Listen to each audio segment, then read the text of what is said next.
ಬಾಲಿವುಡ್ನ ಅಭಿನಯ ಚಕ್ರವರ್ತಿ ಕಿಚ್ಚ ಸುದೀಪ್ ಚಿತ್ರರಂಗಕ್ಕೆ ಕಾಲಿಟ್ಟು ಇವತ್ತಿಗೆ ಸರಿಯಾಗಿ 3 ದಶಕಗಳು ಸಂದಿವೆ. 30 ವರ್ಷಗಳ ಈ ಅದ್ಭುತ ಸಿನಿ ಪಯಣದ ಸಂಭ್ರಮವನ್ನು ಸುದೀಪ್ ತಮ್ಮ ಸೋಷಿಯಲ್ ಮೀಡಿಯಾದಲ್ಲಿ ಅತ್ಯಂತ ಭಾವುಕ ಪೋಸ್ಟ್ ಹಂಚಿಕೊಳ್ಳುವುದರ ಮೂಲಕ ಆಚರಿಸಿದ್ದಾರೆ. ತಮ್ಮ ಸುದೀರ್ಘ ಜರ್ನಿ ಕುರಿತು ಬರೆದುಕೊಂಡಿರುವಂತಹ ಸುದೀಪ್ 3 ದಶಕಗಳ ನಂತರ ಈ ಸುಂದರ ಸಿನಿರಂಗದಲ್ಲಿ ನಿಂತಿರುವಾಗ ನನ್ನ ಹೃದಯ ತುಂಬಿದೆ. ಕನಸುಗಳ ಜೊತೆಗೆ ಆರಂಭಿಸಿದ ನನ್ನ ಪ್ರಯಾಣ ಇಷ್ಟು ದೊಡ್ಡದಾಗುತ್ತೆ ಅಂತ ನಾನು ಎಂದೂ ಊಹಿಸಿರಲಿಲ್ಲ. ಇದಕ್ಕೆ ಕಾರಣ ನೀವು ಅಂತ ತಮ್ಮ ಯಶಸ್ಸಿನ ಶ್ರೇಯಸ್ಸನ್ನ ಜನರಿಗೆ, ಅಭಿಮಾನಿಗಳಿಗೆ ಅರ್ಪಿಸಿದ್ದಾರೆ. ತಮ್ಮ 7 ಬೀಳುಗಳಲ್ಲಿ ಜೊತೆಯಾಗಿ ನಿಂತ ಅಭಿಮಾನಿಗಳನ್ನು ನೆನೆದ ಅವರು, ಅಭಿಮಾನಿಗಳೇ ನೀವೇ ನನ್ನ ಶಕ್ತಿ, ನಿಮ್ಮ ಪ್ರೀತಿಯೇ ನನಗೆ ಮುಂದೆ ಸಾಗುವ ಧೈರ್ಯ ಕೊಡುತ್ತೆ ಎಂದಿದ್ದಾರೆ.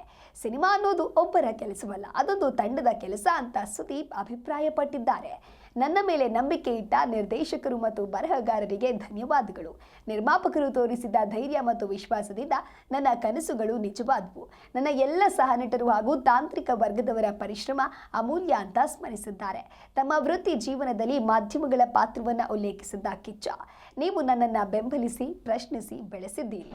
ಕನ್ನಡ ಚಿತ್ರರಂಗ ನನಗೆ ಗುರುತು ಮತ್ತು ಗೌರವ ಕೊಟ್ಟಿದೆ. ಕನ್ನಡ ಸಿನಿಮಾ ನನ್ನ ಹೆಮ್ಮೆ.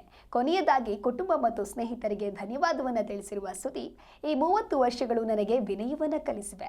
ನಾನು ಇನ್ನಷ್ಟು ಶ್ರಮಿಸ್ತೇನೆ, ಈ ಕಲೆಗೆ ಸದಾ ಗೌರವ ಕೊಡುತ್ತಾ ಮುಂದುವರಿಯುತ್ತೇನೆ ಅಂತ ಅಭಿಮಾನಿಗಳಿಗೆ ಭರವಸೆ ನೀಡಿದ್ದಾರೆ. 1996ರಲ್ಲಿ ಆರಂಭವಾದ ಸುದೀಪ್ ಅವರ ಈ ಪಯಣ ಇವತ್ತು ಜಾಗತಿಕ ಮಟ್ಟದಲ್ಲಿ ಗುರುತಿಸಿಕೊಳ್ಳುವಂತೆ ಮಾಡಿದೆ. ಅವರ ಈ ಸಾಧನೆಗೆ ಚಿತ್ರರಂಗದ ಗಣ್ಯರು ಹಾಗೂ ಅಭಿಮಾನಿಗಳು ಸಾಮಾಜಿಕ ಜಾಲತಾಣಗಳಲ್ಲಿ ಶುಭಾಶಯಗಳ ಮಳೆ ಸುರಿಸ್ತಾ ಇದ್ದಾರೆ.